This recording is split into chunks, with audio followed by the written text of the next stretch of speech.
l'actualité, Europe 1 reste mobilisé pour vous informer. Sébastien Krebs. À 8h14, on jette un coup d'œil à l'international, Sébastien, et c'est avec Didier François. Bonjour Didier François. Bonjour Sébastien. L'Italie se retrouve donc depuis hier sans gouvernement.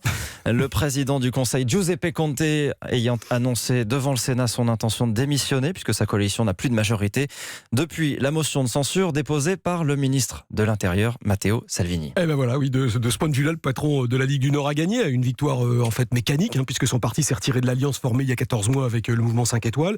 Le gouvernement formé dans la foulée n'a donc plus de majorité et le président du Conseil en a tiré toutes les conséquences en annonçant sa démission qu'il a remise dans la foulée au président de la République italienne, Sergio Mattarella. Est-ce que Matteo Salvini a pour autant remporté son pari ? Eh bien, loin de là. Ce que voulait le dirigeant d'extrême droite en déclenchant cette crise politique, c'était de provoquer des élections anticipées dans les plus brefs délais, à l'automne si possible, parce que les sondages des dernières semaines lui sont extrêmement favorables. Il lui donne 36% d'intention de vote, soit 20 points de mieux que lors du dernier scrutin de 2018, ce qui lui permettrait d'inverser le rapport de force en siphonnant les voix du mouvement 5 étoiles, et de devenir donc le chef de la première force politique d'Italie. Or, il n'est pas du tout certain que le président Mattarella décide de convoquer ces élections, car dans le système parlementaire italien, les démissions de gouvernement ne renvoient pas nécessairement les électeurs devant les urnes. Le président a en fait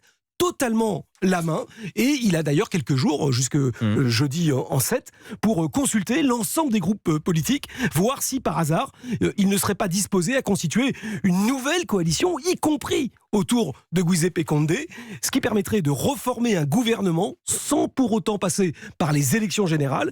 Une simple ratification du Sénat suffirait dans ce cas, et c'est aujourd'hui une option très sérieusement envisagée. Et c'est même une proposition qui est portée par des personnalités de poids au centre-gauche, comme l'ancien chef de gouvernement Matteo Renzi ou l'ancien président de la Commission européenne Romano Prodi. Oui, tout à fait, c'est exactement ça. On est en train de voir se reconstituer une sorte de front du refus de tous les responsables politiques italiens au coup de force de Matteo Salvini, car le patron de la Ligue du Nord a fait une erreur de calcul énorme en déclenchant cette crise institutionnelle quelques jours seulement avant l'adoption du budget, avec ce risque de déclencher un trou d'air économique de grande ampleur, avec pour commencer une hausse importante de la TVA. Or, dans un contexte où l'Union européenne s'inquiète du niveau de la dette italienne, eh bien, le risque d'une dépression est vraiment important. Et cet argument, qui parle quand même aux consommateurs italiens, a évidemment permis de justifier ce rapprochement de tous les élus du Parlement et du Sénat, qui n'ont par ailleurs pas très envie de remettre en jeu leur mandat aussi vite